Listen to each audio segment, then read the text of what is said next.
This is the exercise bike that I'll be telling you about. I've just completed it, but I'll show you the installation of it. First off, this is not a how-to-do video. This is a, oh crap, what the hell did I get myself into? Since I'm overweight and have high blood pressure, I thought maybe one of these standalone bikes would help. So I went ahead and ordered one. It finally came, and the FedEx man, he brought it in, and he pulled up at the end of the driveway, tucked it under his arm, and brought it and dropped it off on my porch. It took all my effort to drag it into the house, into the living room, where I will attempt to assemble it.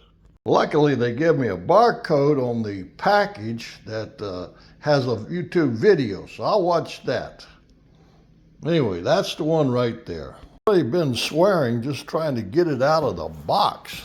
So now I'm going to go ahead and follow the instructions and attempt to assemble this thing. Now, wherever I assemble it, that's probably where it's going to stay because it's too doggone heavy for me to move. I think these are the foot pedals, and I think they go here and that one down the bottom. I don't know how I'm going to get way down there to put that one on. Maybe I'll figure it out. Okay, I got the pedals on. Hopefully I got the right one on the right side and left one on the left side. And I have not had to swear yet. I don't have any scraped knuckles or broken knuckles, so I'm doing good. Okay, I've got the seat on. I'm making progress and still no scraped knuckles, so I'm doing good.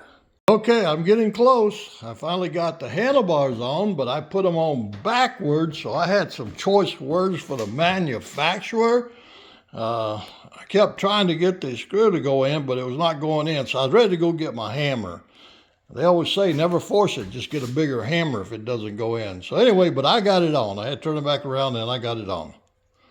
Oh, I tried to pedal it and I could not move them. Then I found out I got this little knob here that increases or decreases the tension. So I got to where at least I can pedal now. Project completed. I don't have any scraped knuckles. I did cuss at the manufacturer a couple of times because putting those cup holders was a bear. But I finally figured out if I turned the bicycle on the side, I could probably put them on better, which I did. So anyway, I got it. It's all done. Now all I got to do is figure out how to use the doggone thing, because that's going to be a challenge. So we'll see how I do on it.